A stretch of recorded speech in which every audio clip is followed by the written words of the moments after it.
வணக்கம் தலைமைகளே. இன்றைக்கு ஜூலை மாதம் 28ஆம் தேதி செவ்வாய்க்கிழமை. இஸ்ரேல், ஈரான், அமெரிக்கா மற்றும் சில உலக செய்திகளை பார்க்கலாம். முதல்ல ஒரு மகிழ்ச்சியான செய்தியோட பதிவுக்குள்ள போகலாம். இஸ்ரேலில் ஒரு சத்தம் இல்லாத ஒரு ஆப்ரேஷன், இராணுவ ரீதியான தாக்குதல் போயிட்டு இருக்கு. இஸ்ரேல் இராணுவம் மற்றும் உளவு பிரிவான மொசாத் மற்றும் சின்பத், இவங்க 3 பேர் சேர்ந்து இந்த இராணுவ நடவடிக்கையை செஞ்சுட்டு இருக்காங்க. இதோட நோக்கம் என்னவென்றால், அக்டோபர் 7 தாக்குதல் இஸ்ரேல் மீது நடத்தப்பட்டது. அதில் எவன்லாம் இஸ்ரேலுக்குள்ள வந்தானோ அவன் ஒருவனுமே உயிரோடு இருக்கக்கூடாது. பொதுவாக காசாலே ஏகப்பட்ட பேர்த்த கொண்டுட்டாங்க. அதை தாண்டி உள்ள வந்த ஒரே ஒருத்தன் உயிரோடு இருக்கக்கூடாது என்ற நோக்கில் ரகசியமாக சிசிடிவி புகைப்படங்கள் மற்றும் உளவு தகவலை வைத்து ஒவ்வொருவனையாக தேடி பிடித்து கொள்றாங்க. அப்படி பார்த்தீங்கன்னா கிட்டத்தட்ட 6000 பேருக்கு மேலே கொல்லணும் இஸ்ரேலுக்குள்ள வந்தவனுங்க. ஹமாஸ் பயங்கரவாதிகள், காசா மக்கள் மற்றும் இஸ்லாமிக் ஜிகாத் பயங்கரவாதிகள். இதில் முன்தினம் ஹமாஸ் காவல்துறையின் தலைவர், அவனுமே இதுக்குள்ள இஸ்ரேலுக்குள்ள வந்தவன் தான். அவனும் கூட சிலரும் போகும்போது அவனுடைய கார் மீது தாக்குதல் நடத்தப்பட்டது. அந்த காரோட புகைப்படத்தை பாருங்க, முடிஞ்சா அந்த புகைப்படத்தை வைக்கிறேன். அது கார் என்று யாராலுமே சொல்ல முடியாது. பந்தயமே வச்சாலும் அது ஒரு கார் அப்படின்னு சொல்லவே முடியாது. அதில் ஒரே ஒரு டயர் மட்டும் உருப்படியாக இருக்கும் அந்த காரில். நீங்கள் ஜூம் பண்ணி பார்த்தா தெரியும். மற்றபடி யாராலுமே அந்த காரை அப்படி பண்ணவே முடியாது. அந்த அளவுக்கு தாக்குதல், வான்வெளி தாக்குதல். ஆனால் இதில் ஒரு கஷ்டமான விஷயம் என்னன்னா, இதை போல தாக்குதல் நடத்தும் போது பயங்கரவாதிகள் மீது பக்கம் உள்ள மக்கள், குழந்தைகள் கொல்லப்படுவது ரொம்ப வேதனையா இருக்கு. இவனுங்க இந்த அரபிய பத்திரிகை, இஸ்லாமிய பத்திரிகை இந்த குழந்தைகள் சாவதை மட்டும்தான் உங்களுக்கு காட்டுவாங்க. ஆனால் பின்னணியில் இதை போன்ற தாக்குதல், திட்டமிட்ட துல்லிய தாக்குதல் இருக்கும். ஆனால் வேற வழியின்றி இந்த குழந்தைகள், பெண்கள் கொல்லப்படுவது தவிர்க்க இயலாத போகும். இந்த அளவுக்கு காரை தாக்க முடியும் என்பது நிச்சயமா நம்ம நினைச்சு பார்க்க கூட முடியாது. அதை தாண்டி இது காசால் கார் அடித்தது. அதை தாண்டி அந்த வெஸ்ட் பேங்க் மேற்கு கரையில் தொடர்ச்சியான தாக்குதல் மிக வெறித்தனமாக இஸ்ரேல் பண்ணுறாங்க. அந்த ஒரு கைகலப்பு சண்டையில் அத்துமீறி இந்த பாலஸ்தீனியர்கள் தகராறு பண்ணதில் 2 மேஜர்கள் கொல்லப்பட்டது, பெரிய இழப்பு. மிக தொடர்ச்சியாக அவனுடைய வீடையும் அவனையுமே முற்றா கொண்டுட்டாங்க.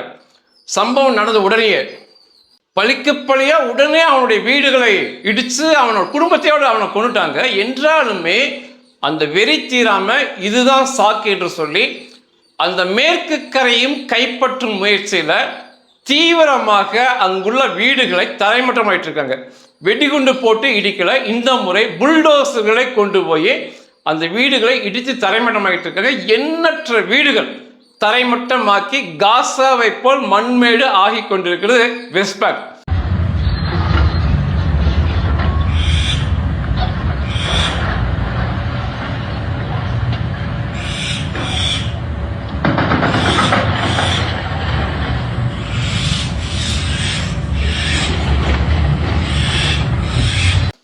இது சம்பந்தப்பட்ட ஒரு கேள்வியை நேற்று ட்ரம்ப்ட கேட்டாங்க. அமெரிக்கா அதை பற்ற வெஸ்ட் பேங்கையும் இஸ்ரேல் ஆக்கிரமிக்கிறது, கைப்பற்றுகிறதுன்னு கேட்டதுக்கு ட்ரம்ப் நீங்க கேட்டது எனக்கு புரியல, இத்தனைக்கும் அது பெண்மணி ஆங்கிலத்தில் தான் கேட்குறாங்க, நீங்க கேட்டது எனக்கு சரியா காதில் கேட்கல அப்படின்னு சொல்லி நழுவி போயிட்டாரு. கொடூரமாக வெஸ்ட் பேங்கை தாக்குதல் நடத்தி அழித்து கொண்டிருக்காங்க. இவ்வளோ பெரிய தாக்குதல் நடக்கும்போது எண்ணற்ற வெடிகுண்டு கட்டிய மனித வெடிகுண்டுகள், பெண்கள், ஆண்கள் எல்லாருமே இஸ்ரேலுக்குள்ள குதிச்சிருப்பாங்க வெடிகுண்டோட. ஆனால் ஒன்று கூட தற்கொலை குண்டு இஸ்ரேலுக்குள்ள வெடிக்கல.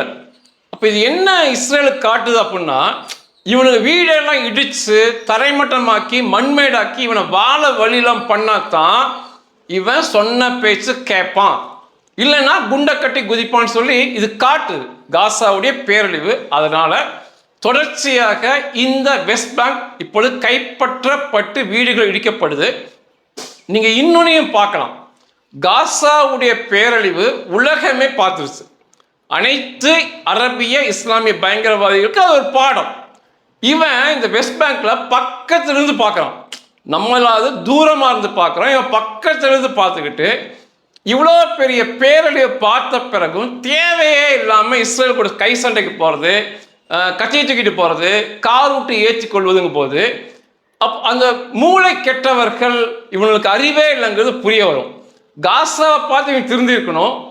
பண்ணிய தப்புக்கு வட்டியும் முதலமாக பல்லாயிரக்கணக்கு மடங்களை வீடுகளை இடித்து அந்த வெஸ்ட் பேங்க் மக்களையுமே வாழ வழியற்றவர்களாக மண்மேட ஆக்கி கொண்டிருக்காங்க. அந்த பயங்கரவாதி காரோடு கொல்லப்பட்ட புகைப்படம், கார் புகைப்படம் உங்களுக்கு மிகப்பெரிய மகிழ்ச்சியை கொடுத்துருக்குன்னு நினைக்கிறேன். நேற்று பாரிஸில் கத்தி குத்து நடந்திருக்கு. நான் நேற்றைய பதிவு கொடுக்கும்போது ஜெர்மனியில் பற்றி பேசினேன். நேற்று பாரிஸில் ஒருவன் 2 கத்தியை கையில் எடுத்துக்கிட்டு, ஒரு மனநோயாளி போல இருக்கான், கையில் எடுத்துக்கிட்டு அங்கே ஓடி வந்து காலையில் 11:30 மணிக்கு, நேற்று 11:30 காலையில் 3 பெண்களை, 19 வயது, 24 வயது, 36 வயது பெண்களை கத்தியில் குத்தினதில் 2 பேர் மிக படுகாயமாக இருக்காங்க. ஒருவர் கர்ப்பிணி பெண் என்று சொல்லப்படுகிறது. அக்கம் பக்கத்தில் இருக்கவங்க எல்லாம் சத்தம் போடுறாங்க. அந்த வீடியோ அப்படிதான் கேட்குது. அவனை பிடிங்க அப்படிங்கிறாங்க. இவன் 2 கத்தி வச்சிருக்கனால யாரும் பக்கம் போக முடியல. ஒருவர் வந்து புத்திசாலித்தனமாக அவர் கையில் ஒரு சூட்கேஸ் வச்சிருந்தாரு. அந்த சூட்கேஸை அவன் மேலே போட்டு அடித்து அவனை விழுக்காட்டி அதுக்கப்புறம் அவனை மடக்கி பிடிக்கிறாங்க. அதுக்கப்புறம் காவல்துறை வருது. அவன் வந்து என்ன சொல்கிறான் அப்படின்னா, அல்லாஹ் கட்டளை கொடுத்தார், நான் இதை செய்தேன் அப்படின்னு சொல்கிறான். அவன் பார்க்க மனநோயாளி மாதிரி தான் இருக்கான். ஆனால் இந்த வார்த்தையை அவன் பதிவு பண்ணான். அல்லாஹ் கட்டளை கொடுத்தார், நான் செஞ்சனே. நிற்கிறவர் கேட்குறாரு, ஏண்டா பெண்களை கொல்ல சொல்லி தான் அல்லாஹ் கட்டளை கொடுத்தாருன்னு கேட்குறான். ஆனால் அவன் அப்படியே பேந்த விழிச்சிட்டு இருந்தான். இதில் என்ன ஒரு ஆச்சரியம்னா, அல் ஜசீரா எல்லாத்தையுமே அலசி ஆராய்வானுங்க. இஸ்ரேல் ஏதாவது ஒன்று பண்ணுச்சுன்னா அந்த வரலாறையே 1000 வருஷம் உள்ள போய் ஆராய்வானுங்க. இந்த செய்தி எழுதியிருக்கானுங்க, அல்லாஹ் கட்டளை கொடுத்தார் என்பதை மறைச்சுக்கிட்டு மனநோயாளி ஒருவன் 3 பெண்களை கத்தியில் குத்தினான் அப்படின்னு எழுதியிருக்கானுங்க. எழுதுனா 100% உண்மையை எழுத தெரியணும். அதுக்கப்புறம் காவல்துறையினர் அவனை கைது செய்து அழைத்து சென்றிருக்காங்க. 2 பெண்களுடைய நிலைமை ரொம்ப மோசம். ஐரோப்பிய நாடுகள் நிச்சயமாக தங்களை திருத்திக் கொள்ள வேண்டும். போற போக்கு சரியில்லை. வருங்காலம் அவங்களுக்கு மிகப்பெரிய பேராபத்தாக மாறும். இன்றைக்கே இந்த அரபிய இஸ்லாமிய அகதிகளுக்கு குடியுரிமை கொடுத்தவங்களெல்லாம் திருப்பி அந்தந்த நாட்டுக்கு அமெரிக்காவை போல அனுப்புவதுதான் மிக சரியானது. வேலைக்கு ஆட்கள் வேண்டும் என்றால் வேறு ஆப்பிரிக்கா, ஆசிய நாடுகளில் ஆள் எடுக்கிறது தான் எங்களுக்கு புத்திசாலித்தனம். இல்லைன்னா இதை போன்ற எனக்கு எண்ணற்ற செய்தி வருது வீடியோவோட. நான் அதெல்லாம் சொல்றது இல்லை. ஏதோ ஒரு குறிப்பிட்ட வரை வந்து நம்ம குறை சொல்லி பேசுகிற மாதிரி இருக்கு அப்படின்னு விட்டுறேன். அதனால தான் ஒன்னே ஒரு செய்தியை மட்டும் பதிவு பண்ணிட்டு போகிறேன். மனநோயாளியாக இருந்தாலுமே அல்லாஹ் கட்டளை கொடுத்தான்னு சொல்லி பெண்களை தேர்ந்தெடுத்து ஒருத்தன் குத்துறான் அப்படின்னா நிச்சயமா இவர்கள் சீர்தூக்கி தங்களை பார்க்க வேண்டும். நான் ரொம்ப நாளாக சொல்கிறேன், இந்த அடிப்படைவாத பிரசங்கத்திலிருந்து பிரச்சாரத்திலிருந்து விடுபட்டாலே மிகப்பெரிய அளவு இந்த வன்முறைகள் நிச்சயமாக குறையும். அடுத்து ரஷ்யாவில் வந்து நேவி டே, கடற்படை தினம் கொண்டாடப்பட்டது.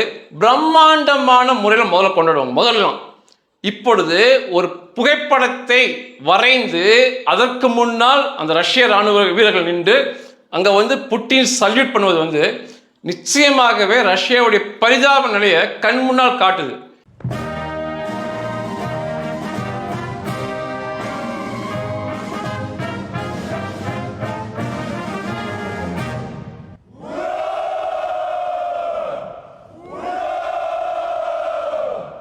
மிக பிரம்மாண்டமாக கப்பற்படையை கொண்டாடுபவர்கள், தினத்தை கொண்டாடுபவர்கள், எண்ணற்ற போர்க்கப்பல், சப்மரை, நீர்மூழ்கி கொண்டாடுறவங்க புகைப்படத்தை வைத்து பேனர் வச்சு அங்கே கொண்டாடுறாங்க. அப்படின்னா உக்ரைனுடைய தாக்குதல் பயம் எந்த அளவுக்கு இவங்க பயந்துருக்காங்கன்னு சொல்லி புரியும். ரஷ்யாக்குள்ள ஆழ ஊடுருவி போய் உக்ரைனுடைய ட்ரோன்கள் தாக்குதல் நடத்தி ரஷ்யாவையே பின்னுக்கு கொண்டு செல்லுது. எப்படி ரஷ்யாவுடைய வான் பாதுகாப்பு சாதனம் தோற்கிறது அப்படிங்கிறதுக்கு இன்னைக்கு விட கிடைச்சிருக்கு. புதிதாக வந்துள்ள England prime minister Andy Burnham உண்மையாகவே நல்ல நேரத்தில் நல்ல தலைவர். வந்தோடனேயே அமெரிக்காவுடன் உக்ரைனுடன் இணைந்து செயல்படுகிறார். முதல் அவர் பார்த்த வெளிநாட்டு தலைவர் ஜெலன்ஸ்கி தான். உக்ரைன் அதிபர் கூட தான் பேசினாரு. அப்போ ஒரு தகவலை வெளிவிட்டார். ஒரு இராணுவ ரீதியான கருவி இருக்கு, ஸ்டோன் கிளாக் டிவைஸ் அப்படிம்பாங்க. அதை இது ரொம்ப முக்கியமானது. இது என்ன பண்ணணும்னா, இது மாதிரி எப்படி இருக்குன்னா ஒரு லேப்டாப் அளவுக்கு இருக்கும். இதை யூஏவியில், அதாவது அன்மேண்ட் ஏரியல் காம்பேட் வெஹிக்கிள், மிகப்பெரிய ட்ரோனிலேயே மிகப்பெரிய தாக்குதல் நடத்தக்கூடிய அந்த வாகனத்தில் பொருத்திட்டாங்கன்னா போதும். இதை அதில் மாட்டிக்கணும். மாட்டிட்டாங்கன்னா எதிரிகளுடைய ரேடார்களில் சிக்காமல் அந்த யூஏவி பறந்து செல்லும். பொதுவாக ட்ரோன் மாட்டிக்காது, ரொம்ப சின்னதாக இருக்கிறதுனால ரேடாரில் அவ்வளோ சீக்கிரம் மாட்டாது. யூஏவி கொஞ்சம் பெருசாக வருது. அது ஏன் மாட்டிக்கலாம் அப்படின்னா, உக்ரைனுடைய ட்ரோன்கள் இந்த ஸ்டோன் கிளாக் டிவைஸை மாட்டினதுனால தான் மாட்டிக்காமல் உள்ளே போய் ரஷ்யாவில் அடிக்குதுன்னு சொல்லி இன்னைக்கு என்னால் புரிந்து கொள்ள முடியுது. ஏன்னா ரஷ்யாவுடைய வான் பாதுகாப்பு சாதனத்தை சும்மா குறை சொல்ல முடியாது. இந்த ரஷ்யாவுடைய வான் பாதுகாப்பு சாதனத்தில் தப்பிப்பதற்காகவே, அந்த யூஏவி தப்பிப்பதற்காகவே சிறப்பாக செய்தது தான் இந்த ஸ்டோன் கிளாக் டிவைஸ். அந்த இங்கிலாந்து பிரதமர் என்ன சொல்றாரு அப்படின்னா, ஏற்கனவே இங்கிலாந்துடைய ஆயிரக்கணக்கான இந்த உபகரணம் உக்ரைனுக்குள்ள போயிருக்கு. கள முன்னணியில் சண்டையில் பங்கெடுத்து மாபெரும் தாக்குதல் நடத்த உதவி செய்ததற்கு, அதை தாண்டி இப்போ உக்ரைனுக்கு அதோடைய முழு தொழில்நுட்பத்தையும் தயாரிக்கும் உரிமையையும் நாங்கள் உக்ரைனுக்கே கொடுக்கிறோம். இனிமேல் உக்ரைன் இதை மிகப்பெரிய அளவில், அதிக அளவில் தயாரித்து போரில் வெற்றி பெற வேண்டும் என்று இங்கிலாந்தோட பிரதமர் சொல்லியிருக்காரு. இந்த உபகரணம் மாட்டின பிறகுதான் இந்த ரஷ்யாவுடைய S-400, 300, 500 இதனுடைய ரேடார்களில் மாட்டாமல் அந்த யூஏவி ரஷ்யாக்குள்ள ஆழமாக சென்று மிகப்பெரிய தாக்குதல் நடத்துகிறது சொல்லி என்னால் இப்போ புரிய முடியுது. இது நேற்று இங்கிலாந்து பிரதமர் பேசியது. ஆனால் இந்த சண்டை நிற்பது போல தெரியல. மனநோயாளி மற்றும் மூடன் புட்டினால் இந்த சண்டை பெருசாகும் போல தான் தெரியுது. புட்டின் நேற்று பேசும்போது, மக்களிடையே பேசும்போது, உக்ரைனுடைய சண்டையில் வெற்றி பெறுவதுதான் லட்சியம், நிச்சயமாக நாங்கள் வெற்றி பெறுவோம், லட்சியத்தை எட்டி பிடிப்போம் என்று அவன் பேசியது பகிரங்கமாக பதிவாயிருக்கு. உக்ரைனுடைய இன்னொரு வெற்றிக்கு மிகப்பெரிய காரணம் உக்ரைனுடைய உளவுத்துறை. வருகின்ற அக்டோபர் மாசத்துல 5 லட்சம் ரஷ்ய ராணுவ வீரர்கள் சண்டை களத்துக்கு திரும்ப அனுப்புறாங்க. அவங்களுக்கு பயிற்சி கொடுத்துட்டு இருக்காங்க. இதுல 35,000 பேர் நார்த் கொரியா ராணுவ வீரர்கள், மொத்தமா 5 லட்சம் பேர் திரும்ப சண்டை களத்துக்கு வராங்க. செப்டம்பர் மாதம் 21ஆம் தேதி ரஷ்யாவில் ஒரு தேர்தல் நடக்குது. அதுக்கு முன்னால புட்டின் 5 லட்சம் பேர் நான் அனுப்புறேன்னு சொன்னா ஒருவேளை பிரச்சனை ஏற்படலாம், தேர்தலுடைய முடிவுகள் மாறலாங்கிறதுனால செப்டம்பர் முடிந்த பிறகு அக்டோபர்ல 5 லட்சம் பேரை புட்டின் மனநோயாளி திரும்ப உக்ரைனுக்குள் அனுப்புகிறான். இதுவரைக்கும் செத்ததே 6 லட்சத்துக்கு மேல செத்துட்டாங்க. எந்த வித மனசாட்சி இல்லாம இவன் தொடர்ச்சியாக ஹிட்லரை விட மிகப்பெரிய வெறி பிடித்தவனாக செயல்படுகிறான் என்று புரியுது. இந்த சண்டை களத்துக்கு செல்கின்ற இந்த ரஷ்ய ராணுவ வீரர்கள் உயிரோடு இருக்கும் நேரம் 1/2 மணி நேரம் தான். ரஷ்யாவிலிருந்து கிளம்பி உக்ரைனுக்குள்ள வந்தாங்கன்னா 1/2 மணி நேரத்தில் அவங்க கொல்லப்படுவாங்க. அந்த அளவுக்கு ட்ரோன்களுடைய ராஜ்யமாக உக்ரைன் இருக்கு. இனி வருகின்ற காலத்தில் மிகப்பெரிய தாக்குதல் ரஷ்யாவுக்குள்ள போகும். ஏன்னா ஜெலன்ஸ்கி சொன்னது தற்சமயம் உக்ரைன்ல 3000 கிலோமீட்டர் தாண்டி 3000+ கிலோமீட்டர் தாண்டி தாக்கும் ட்ரோன்கள் உக்ரைனில் இருக்கு. வருகின்ற வருஷத்துல அது 4000 5000 கிலோமீட்டர் செல்லக்கூடிய ட்ரோன்களாக மாறும் அப்படின்னாரு. உண்மையாவே பிரமிப்பு தான். 5000 கிலோமீட்டர் ஒரு ஏவுகணை போச்சுன்னா கண்டம் விட்டு கண்டம் தாவும் ஏவுகணை சொல்லுவாங்க. பிரம்மாண்ட தோற்றத்தில் இருக்கும். ஆனா ஒரு ட்ரோன் அல்லது யூஏவி 5000 கிலோமீட்டர் தாண்டி போகுங்கிறது நம்ப முடியாத தகவல். அதை விட பிரமிப்பா அதற்கடுத்த வரும் காலங்களில் 10,000 கிலோமீட்டர் செல்லக்கூடிய மிக அதிக வெடிபொருளை எடுத்து செல்லக்கூடிய ஆளில்லா ட்ரோன் UAV உக்ரைனால் தயாரிக்கப்படும் அப்படின்னாரு. நிச்சயமாக வருகின்ற நாட்கள் ரஷ்யாவிற்கு நல்லதல்ல. முதல்ல இந்த 5 லட்சம் பேர் வருவதற்கு முன்னாலே அந்த மக்கள் போராடி அந்த மனநோயாளி புட்டினை மாற்ற போராட வேண்டும். எனக்கு ரஷ்யா மேல எந்த பிரச்சனையும் இல்லை. இந்த சண்டையே புட்டின் என்ற ஒரு தனி மனநோயாளி மூடனால் நடத்தப்படுகிறது. உக்ரைன் கடந்த 2 தினமாக நடத்திய தாக்குதல்கள் 1350 கிலோமீட்டர் தாண்டி உக்ரைனுடைய UAV தாக்குதல் நடத்திருக்கு. ரோஸ்ட்ரோவ் என்ற பகுதியில் துறைமுகம் சீ ட்ரேட் போர்ட், கடல் வழி வணிகம் நடக்கும் துறைமுகம் கடுமையான தாக்குதலுக்கு உள்ளாயிருக்கு. உடுமிரிட்டா என்ற பகுதியில் அந்த ரஷ்யாவிற்கு சொந்தமான எண்ணெய் சேமிப்பு கிடங்கு முற்றாக தகர்க்கப்பட்டிருக்கு. போன வாரத்தில் கிரிமியால மின்சாரம் சம்பந்தப்பட்ட பவர் கிரிட் அப்படிம்பாங்க, மின்சாரத்தை விநியோகம் செய்யும் இடம், அது தகர்க்கப்பட்ட புகைப்படம் வந்திருக்கு. எந்த அளவுக்கு ரஷ்யா அடி வாங்கி கொண்டிருக்குன்னு பாருங்க. ரஷ்யாவும் திருப்பி அடிக்கிறாங்க. இதுக்கு பதிலடியாக ரஷ்யாவும் உக்ரைனை தாக்குறாங்க. உக்ரைனுடைய வலிமை, அந்த வலிமையில ரஷ்யாவால் தாக்க முடியல. ரஷ்யா பொதுவாக உக்ரைன் மக்களை பொத்தாம்பதுவாக கொள்வது, அந்த வீடுகளை இடிப்பது, இதை போன்ற காரியத்தில் ஈடுபடுறாங்க. உக்ரைன் கிட்டத்தட்ட 95% ரஷ்யாவுடைய இராணுவ கட்டமைப்பு, பொருளாதார கட்டமைப்பை முற்றாக, எண்ணெய் கட்டமைப்பு, இதெல்லாம் முற்றாக அழிக்கும் விதத்தில் இருக்காங்க. அக்டோபரில் அவங்க 5 லட்சம் பேர் அனுப்புறக்குள்ள படைகளை நகர்த்த விடாம ஒரு சொட்டு எண்ணெய் வளம் இல்லாம ரஷ்யாவை பண்ணணும். பெட்ரோல் இருந்தால் தானே வாகனம் வரும், பெட்ரோல் இருந்தால் தானே பைக் ஓடும், கார் ஓடும். ஒரு சொட்டு எண்ணெய் இல்லாம ரஷ்யாவை பண்ணிடுவாங்கிறாங்க உக்ரைன். நிச்சயமா ரஷ்யா கௌரவம் பார்க்காம சண்டையை நிறுத்தி கொள்வது மட்டுமே ரஷ்யாவிற்கு நல்லது. அடுத்து இஸ்ரேலில் வருகின்ற சமீபத்தில் வருகின்ற பொது தேர்தலில் நேற்றே பேசியிருந்த நெத்தன்யாவுக்கான ஆதரவு, இன்றைய பிரதமர் பென்யமின் நெத்தன்யாவுக்கான ஆதரவு பெருகி கொண்டே போகுது. இன்னைக்கெல்லாம் பார்க்கும்போது கணிசமான வித்தியாசத்தில் நெத்தன்யாகு வெற்றி பெற்று பிரதமர் ஆவார் என்று சொல்லப்படுது. நிச்சயமாக நெத்தன்யாகு தான் வரணும். இந்த இஸ்லாமிய அரபிய பயங்கரவாதிகளுக்கு சிம்ம சொப்பனம் யாருன்னு பார்த்தா நெத்தன்யாகு தான் முதல்ல சொல்லணும். அதனால அவர் திரும்ப பதவிக்கு பிரதமராக வருவது தான் நல்லது. என்ன அணுகுண்டு போடவில்லை என்ற ஒரு ஏக்கம் எனக்குலாம் இருக்கு. இந்த காசா, வெஸ்ட் பேங்க், ஈரான், இதுக்கு மேலே அணுகுண்டு போட்டிருக்கலாம்.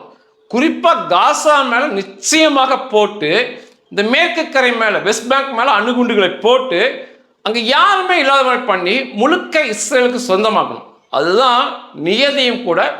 அந்த அளவுக்கு அவர் செய்யலை, ஆனால் அதுக்கு அடுத்த அளவில் மிகப்பெரிய அழிப்பை கொடுத்துருக்கார். அதனால் நெத்தன்யாகு தான் வரணும். நாளுக்கு நாள் அவருக்கான செல்வாக்கு ஏறுகிறது. கடைசியாக ஈரானில் 2 முக்கிய செய்திகள் இன்று அதிகாலை நடந்திருக்கு, செவ்வாய்க்கிழமை. அது ஈரானுடைய அந்த பேடிகள், பெண்களை மட்டும் நேரடி சண்டைகளுக்கு ஆண்களோடு வளர்த்தறியாமல் பெண்களிடம் வீரத்தை காட்டும் பேடிகள், ஆயுதங்களோடு வருகின்ற இஸ்ரேலோடு அமெரிக்காவோடு இவங்களுக்கு சண்டையே போட தெரியாது. இவனுக்கு சண்டை போறா உள்ளுக்குள்ள இருக்கின்ற பெண்களிடம் வீரத்தை காட்டும் பேடிகள். அவனுங்களுக்கு வருகின்ற காலம் நிச்சயமாக நல்லதாக அமையாது. 2 காரியம் நடந்திருக்கு.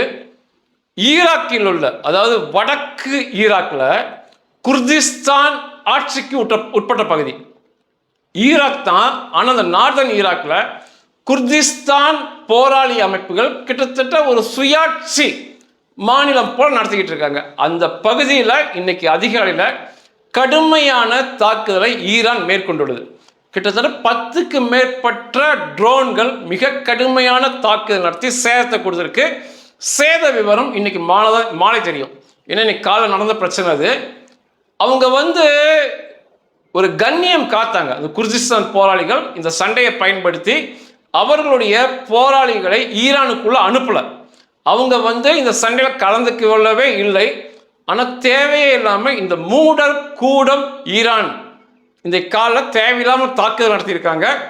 பதிலடி இப்பொழுது இல்லாவிட்டாலும் தேவைப்படும் நேரத்தில் குர்திஸ்தான் போராளிகள் ஈரானுக்குள் சென்று அவர்களை கொல்வதற்கு இது அடித்தளத்தை அமைத்து கொடுத்திருக்கு.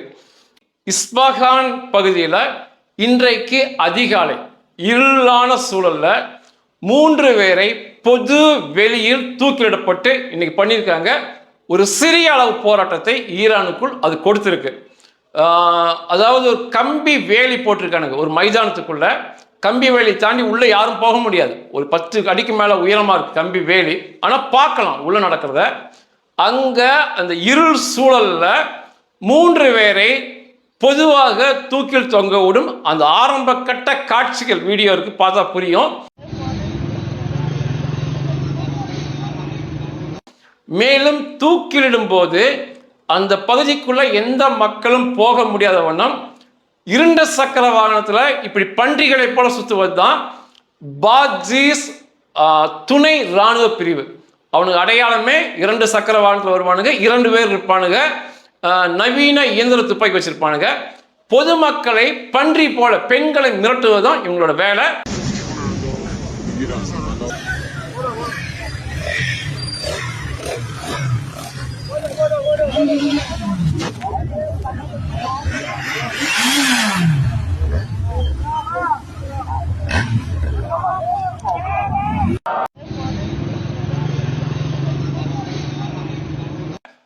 ராணுவ வீரர்கள் வந்தா இவங்க போய் ஒளிஞ்சுக்குவானுங்க, பெண்கள் வேஷம் போட்டு ஒளிஞ்சுக்குவானுங்க. இவங்களோட இயல்பே அப்படிதான். 3 பேரை அப்பாவிகளை இது ஜனவரியில் நடந்த போராட்டம், ஈரான் அரசுக்கு எதிரான போராட்டத்தில் பங்கெடுத்தார்கள் சொல்லி இந்த 3 பேர் தூக்கிலிடப்பட்டிருக்காங்க. இதுக்கு முன்னால தூக்கிலிடப்பட்ட சம்பவத்துக்கு மேல இது ஒரு வேதனையையும் ஒரு சிறிய அளவு போராட்டத்தையும் ஈரானுக்குள் கொடுத்திருக்கு. இன்றைக்கு அதிகாலை நடந்த சம்பவம். இன்றைக்கு திரும்ப ஈரான்ல சேதத்தை ஒத்துருக்கிறானுங்க. புஷீர் என்ற பகுதியில் நான் பேசியிருந்த பயணிகள் விமான போக்குவரத்து சேவை அடிக்கப்பட்டது. அமெரிக்கா இஸ்ரேல் சேர்ந்து அடிச்சாங்கன்னு சொல்லியிருந்தேன். நேற்று ஒரு பெண்மணி செய்தி தொடர்பாளர் ஈரானுக்கு அறிவிச்சிருக்காங்க, நிரந்தரமாக அந்த பகுதி விமான போக்குவரத்து சேவை செய்ய இயலாது. புதிதாக வாங்கிய விமானம் உட்பட அனைத்தையுமே அடிச்சு காலி பண்ணிட்டாங்க. பயணிகள் விமானம் பெரிய அளவு பணம் வரும், அடிச்சு காலி பண்ணிட்டாங்க. அந்த பகுதியிலிருந்து நடந்து வந்த விமான போக்குவரத்து சேவை நிரந்தரமாக நிறுத்தி வைக்கப்படுகிறது அப்படின்னு சொல்லியிருக்காங்க. ஈரான் இந்த 2 பிரச்சனை பெரிய பிரச்சனை. குர்திஸ்தான் அடிச்சது அவங்க தவறான முடிவு. தொடர்ச்சியாக பொதுமக்களை தூக்கிலிட்டு காட்டுவது, அதுமாதிரி 3 பேர்ல இளைஞர்கள், இதை போல எண்ணற்ற பேர்களை தினம் தினம் தினம் அந்த பேடி அரசு, எலிக்கொமேடியோட அரசு அப்பாவிகளிடம், பெண்களிடம், குழந்தைகளிடம் மட்டுமே வக்கற்ற முறையில் வீரத்தை காட்டும் அந்த மொஸ்தபா குமேனி அவனுடைய கும்பல். இதே இஸ்ரேல் இராணுவத்துக்கிட்ட சண்டைக்கு போவானுங்க, அமெரிக்கா இராணுவ சண்டைக்கு போகவே மாட்டானுங்க. அந்த மாதிரி இராணுவம் வந்துச்சுன்னா உடனே பெண்கள் ஆடை உடுத்திக்கிட்டு எங்காவது எலி போல போய் ஒளிஞ்சுக்குவானுங்க. சொந்த அப்பா அம்மா கொல்லப்பட்டதற்கு வர முடியாத வக்கட்ட பேடி அவன். முஸ்தபா கொமேனி உயர்த்தி பேசுறாங்க. அவனுடைய தேசம் ஈரான். அவங்க அம்மா அப்பா குழந்தை உட்பட கொல்லப்பட்டிருக்காங்க. அந்த பேடினால, பெண் வேடம் போட்ட பேடினால இறுதி ஊர்வலத்துக்கு வரவே முடியல வக்கற்றவனால. இத்தனைக்குமே இறுதி ஊர்வலத்தை இஸ்ரேல் தாக்க மாட்டார்கள் என்று தெரியும். அப்போ ஒரு துணிச்சல் மிக்க மாவீரன்னா வந்திருப்பான். ஒரு பேடி ஒரு அப்பா அம்மாவுடைய முகத்தை, சரி முகம் கூட இல்லைனாலும் கூட அந்த பெட்டியை கூட கடைசி முறை பார்க்க வர கையால் ஆகாத பேடி இப்படி இயலாத வாலிபர்களை தூக்கிலிட்டு கொள்வது, குர்திஸ்தானை போய் அடிப்பது, அவங்களுமே ஒரு சிறுபான்மை இனம், அவங்கள போய் தாக்கு நடத்துவது, எப்பொழுதுமே ஒரு ஒரு பலவீனமானவன், ஒரு பேடி தான் இதை போன்ற எளிய மக்களை தாக்கி கொண்டிருப்பான். இன்றைய நிலவரம் இதை தாண்டி இன்று அமெரிக்கா அதிபர் ட்ரம்பை இஸ்ரேல் பிரதமர் நெத்தன்யாகு மற்றும் ஜெலன்ஸ்கி உக்ரைனுடைய அதிபர் சந்திக்கிறாங்க. அதனுடைய விவரங்கள் அவங்க என்ன பேசுறாங்கன்னு சொல்லி நாளை பார்க்கலாம். நன்றிகள்.